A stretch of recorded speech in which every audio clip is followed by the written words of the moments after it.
السلام علیکم دوستو، آج ہم آپ کو لے چل رہے ہیں کشمیر کے دل اننت ناگ میں موجود ایک ایسے مقدس مقام پر جہاں صرف عبادت نہیں ہوتی بلکہ کشمیر کی روح محسوس ہوتی ہے۔ یہ ہے حضرت بابا حیدر ریشی رحمۃ اللہ علیہ کا پاک آستان، جنہیں لوگ محبت سے ریشی مول صاحب کے نام سے یاد کرتے ہیں۔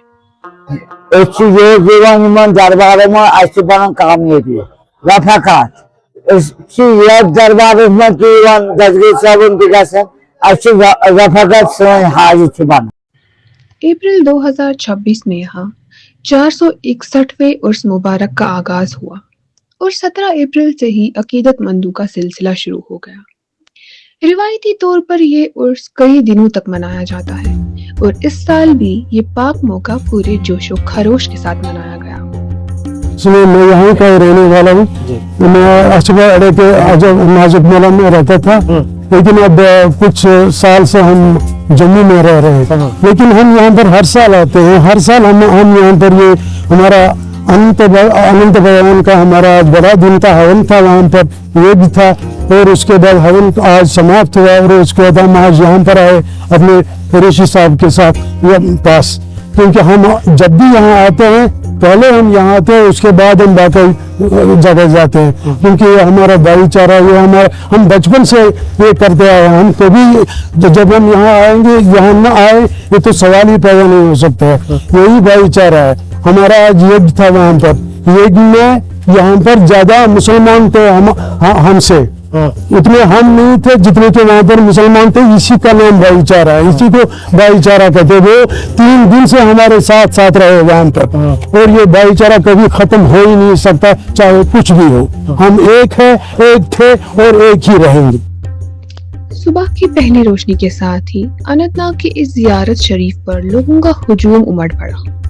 دور دور سے آئے ہوئے لوگ ہاتھوں میں دعا، دل میں عقیدت اور زبان پر درود و اذکار کے ساتھ اس مقدس جگہ پر حاضری دینے پہنچے۔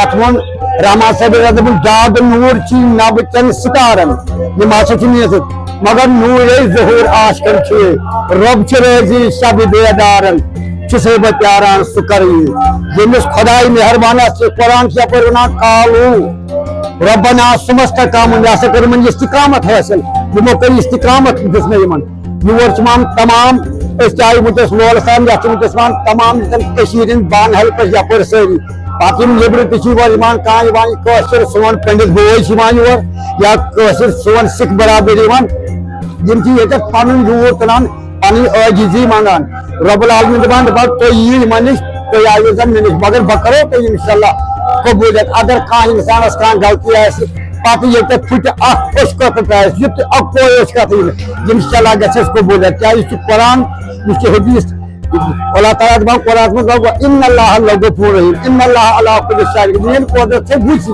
پرس کن گئی ریشمان صوبن کی سٹائن کی محنت کرمت اصل یہ سلسلہ ریشس مگر ہپر یہ اس ونو قبیل سے ات میر خاندان یہ اننت ناگ روزان دنتر کچابک دنتر ونان اننت ناگ دنتر یہ آمت پہ زور مگر یہ قیام گاہ یہ کرمت قرار پر۔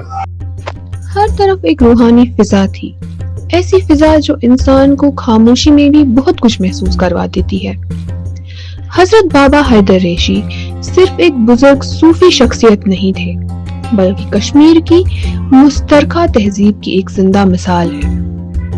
ان کے آستان پر آج بھی ہر طبقے کے لوگ آتے ہیں، چاہے ہندو ہو یا مسلمان، اور یہاں آ کر سب ایک ہو جاتے ہیں۔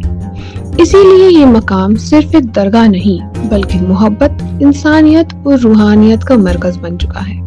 یہ دربارس میں وچو ریشمہ صٲبس دربارس میں یہ پرابلم آسان تمہیں حل گژھان ان 5 دن پرہیزگری کی ماز کران بند، اس ماز گرن مز کھیان کی نہ ان 5 دن مازس کن وچھنے۔ لیکن دوستو، عرس صرف انتظامات کا نام نہیں ہوتا، یہ ایک روحانی یاد ہوتی ہے۔ جب لوگ بزرگ کی تعلیمات کو یاد کرتے ہیں اور دعا کرتے ہیں کہ اللہ انہیں بھی سیدھا راستہ اور سکون عطا فرمائے۔ ونکس بچہ تمن تہ کران بچن تہ ونکس تعلیم خدایا یم زن بچہ دگز کران مولا کریمہ تم سند عمل کس بابا جی شہادہ رحمت اللہ علیہ تہذ عمل پاس خدایا تمن کر رت ہدایت خدایا تم دینس پہ پکن پگہ گھن روز معاشر پگہ گھو انشاءاللہ رحمان کامیاب تو کامیاب گھن.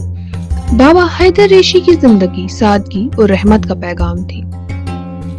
ان کا آستان محلہ ریشی صاحب اننت ناگ میں واقع ہے، جہاں ان کا مقبرہ ان کے 21 شاگردوں کے ساتھ موجود ہے. اگر آپ کبھی یہاں آئے تو یہ جگہ آپ کو کشمیر کی روح ضرور محسوس کروائے گی. اللہ حافظ. پن وسران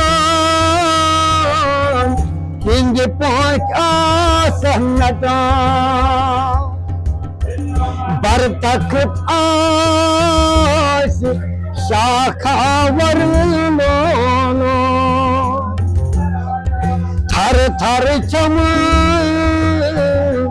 تاکہ کیا کر لولو سنساری یم ونہار شنتر فن آسک دوز کنار آسن ودان پیغمبر لولو تھر تھر چمن بتاتی کیا کر